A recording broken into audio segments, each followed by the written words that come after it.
Week 4, just trying to go 1-0 this week, and I think guys are excited about it. We need to go out and empty our tanks, and go 1-0 for the week. We got a good football team coming in, Youngstown State. A lot of memories back there, should be a ball game. They got a good football team. They'll be ready to go, coming off last week's game, and they'll give us their best shot, guaranteed. Pat, how do you guys keep your plan of attack against a team like you were talking about Monday that likes to possess the football and slow the game down? I know West Virginia wanted to do that to you guys, but now it seems like this is going to be a thing that you guys have to counter. Yeah, it starts with getting off the field, right? We got to be able to stop the run, and you can't let them go 3 yards on first down, 3 yards on second down, even though those are wins defensively. 3 yards on third down, let them go for it on 4th and 1 and get it. You can't let them. So we got to stop the run, period. And we got to get off the field on defense. And then offensively, we got to, when you get the ball, you got to, use it, get down the field. I don't care if you score in 30 seconds or you score in, an 8-minute drive. We got to possess the ball and sustain drives. You mentioned how at the beginning of the week or Sunday, PJ was saying, "Hey, coach, smile." Being about you guys. One, have you seen your guys kind of embrace the 24-hour rule that you impose and lock in this week? Yeah, I think so. I mean, again, as a coaching staff, that we're all have the same message and they understand. Again, we've had good practices too. So we've had, I don't think there'll be any letdown on our end. If they're hoping for a letdown, there'll be no letdown. For you personally, or I'll be hot. Like philosophically, for you, does time of possession mean less to you than it did 10 years ago? It does, Chris. I mean, it does. You can be an I-Pro team and win the time possession. You can lose it, and you can spread it out and go fast. And so I'm not really worried about time possession. It's one of those things we're going to look at and know, but it's not a life or death. I mean, the number one thing critical to winning is turnovers. You protect the ball. If you protect the ball, you have a chance. And we're +2 last weekend. You can count it +3 if you count block punt for a touchdown. We're +3. That's how you win football games. His athleticism, does Bo run guard remind you of the last 2 quarterbacks he played in the previous 2 weeks? Yeah, this guy's gonna drop back, look at his first read, and he's gonna take off running. And we've got so he's athletic, he can run, he's got wiggle, he can put his foot on the ground and change direction. So we've got to contain him and keep him in that pocket. Does that change your strategy as far as how you guys like to penetrate and attack? Do you guys put in extra countermeasures, or you just go in with the capture, not kill mindset?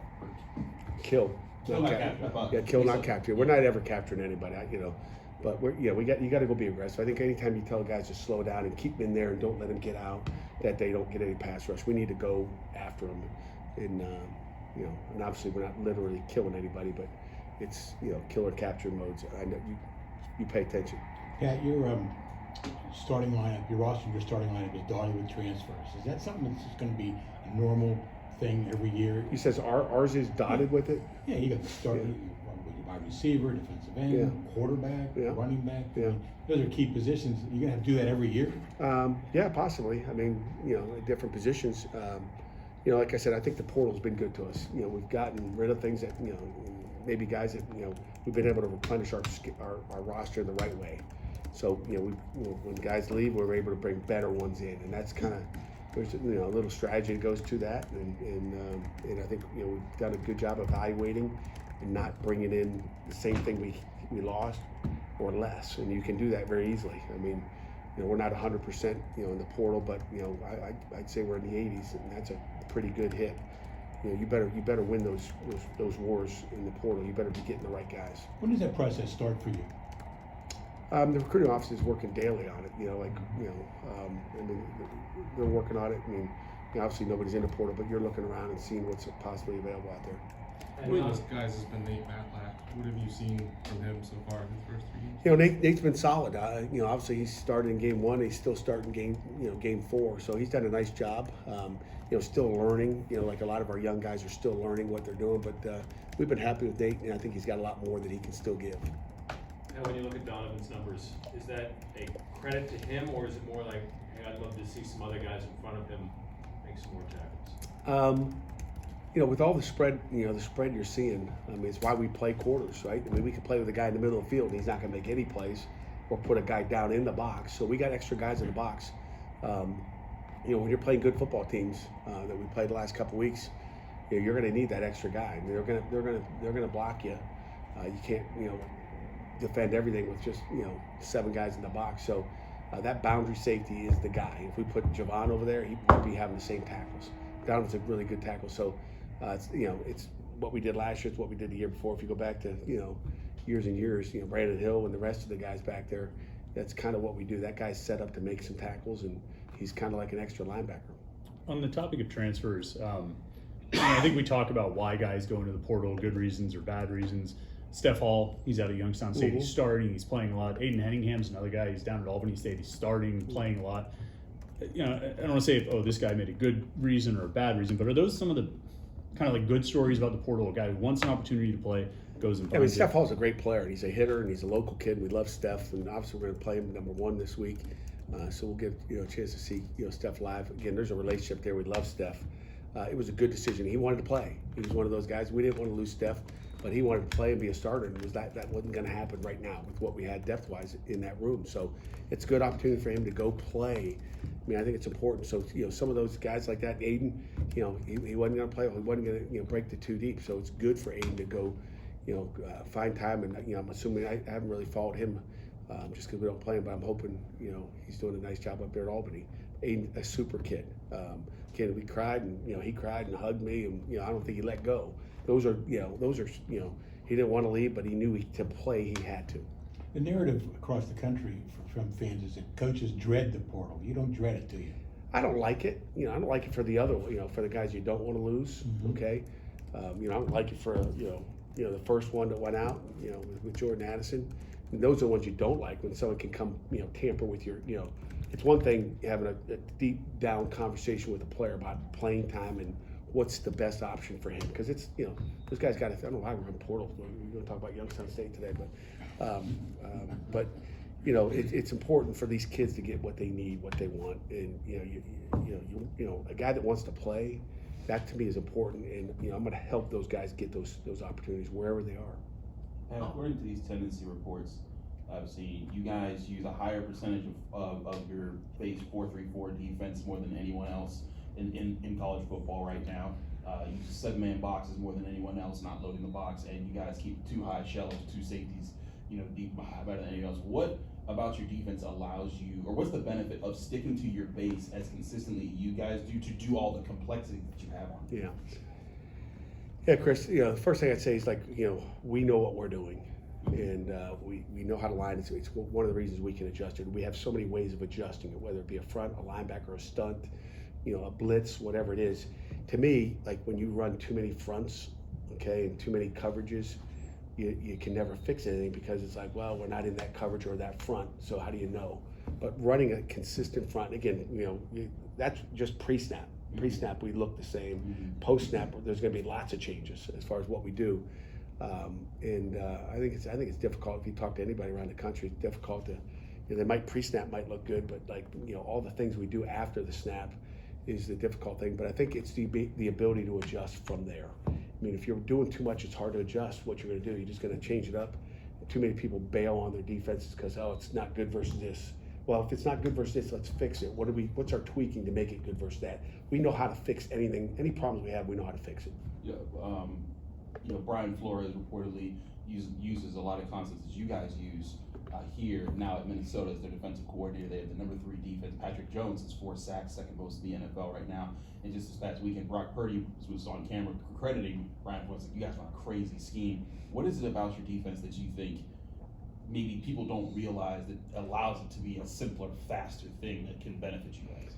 Well, when people go fast tempo, let's go, for example, when our offense is running fast, okay, when they're going fast, it's going to put our defense most of the time in an opportunity where they better just get lined up and play base defense. So tempo offenses tend to get teams to play base and not do much because they'll screw it up, because you don't have time to adjust to it. With our defense, the way we keep it simple and we don't do too much, but we can call anything. We can call it. I mean, we go down and play Tennessee. One of the reasons we've had success against Tennessee, they're going fast, but they're not seeing Pitt just line up in base and play quarters all day. We'd get worn out. We're going to change the pass, put guys on tracks and blitz them, but they're not used to that. again, they don't see it coming, right? But they're going so fast they can't see if a blitz is coming. All of a sudden, guys are running through the backfield, hitting the quarterback, and it's like, ooh. So those are the reasons why. Teams want to go fast. We're able to do it, but we play a lot of 3 deep, 2 under. I don't know if there's any, that's the unique thing that we play. A lot of people play quarters and do what we do, but we play a lot of 3 deep, 2 under, which is exotic. Jerry would probably call it crazy. If you knew a lot about coverage, most people play 3 deep, 3 under. We only go 2 under. We're covering 54 yards with 2 guys. A lot of people have stole it and tried to do it, but I don't know if they do it like we do. And matter of fact, I should say I don't know. I know they don't, because I watch it on tape and see people do it that just don't coach it the right way. And it gives us an opportunity to make plays. But you haven't really been satisfied with the defense so far this year. What's been some of the issues? Just continue to stop the run. Again, we've been on the field a long time too. So I mean, if you look at yards and yards per carry, you're probably not disappointed. But I just like to be dominant. I want to be number 1 in the country. That's what we want to be. So until we're number 1 in rush defense and in the ACC and in the top 10 in all the categories, that's the goal. So and we like to win too. So win's number 1. Goal number 2 is, what do we look like? How have you evaluated the linebacker play in depth so far, especially without Keith Thompson in the lineup whatsoever? Yeah. I look at those 2 linebackers, Kyle Lewis outside and Rasheem Biles on the outside. Those are 2 electric dudes that are making a lot of plays. They're making more plays than we've made at that position the last 2 years. Those guys are really good. And then you put that with a really smart middle linebacker that's playing the best football he's played since he's been here. I said on my radio show last night, because he was my guest, I mean, you go back to the Kent State game, at the end of the game when you need a play made, he blitzes off the edge, strips the ball out of that quarterback's hand. Big play, right? That kind of sealed the deal. You go to Cincinnati, he sold the deal in the 4th quarter, blitzing through the A-gap again, hits the quarterback, quarterback gets slammed on the ground, throws an overthrow, we punt it, and we know how that thing ended. I think our offense got the ball down, kicked a field goal. And then you look at last week, just with the big, scoop and score for a touchdown. So, I mean, our linebacker group right now, I don't know if we got 6 or 7 of them, but right now we got 3 really, really good ones. Gavin and Eli were saying yesterday how it's important for them this week to play a complete game as an offense. What do you think is the key to doing that this week? It's focus and execution. It's one play at a time. We talk all the time about it. And again, your opponent has something to do with that, right? Sometimes it's not going to be pretty and look exactly the way you want it, but it's about execution. This game is a game of execution, and you have to take care of the details. And if you take care of those little details, the big things happen. And again, you play 60 minutes.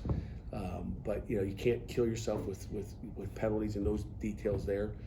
So we just got to be locked in, and everybody's got to be on the same page. Coach, do you like playing an FCS game this late in the season? Does it matter to you really when you play? Doesn't matter when. It doesn't matter when we play them. But I think it's good to have one of those on your schedule. Would you like to be the first game? Great, but it doesn't really matter. I mean, the schedules are so hard. I mean, you hear about Wake Forest dropped somebody and picked up somebody else. I mean, the scheduling is not easy, and sometimes you don't get who you want. You get who's left out there based on scheduling. So, and then also finding that date. I'm glad I don't have to schedule. I just get to say yes or no. But like try to fit them in and move somebody if this is the only date you can do it. Oh, you can't move it. Okay, we can't take you. I mean, there's so many things that go into scheduling. Crystal Sala does a nice job. Is Youngstown on any of your future schedules? I don't know. I'm focused on Youngstown this week, Jerry. I don't even know who we open up next year. I have no idea. So I know we play Youngstown State this week.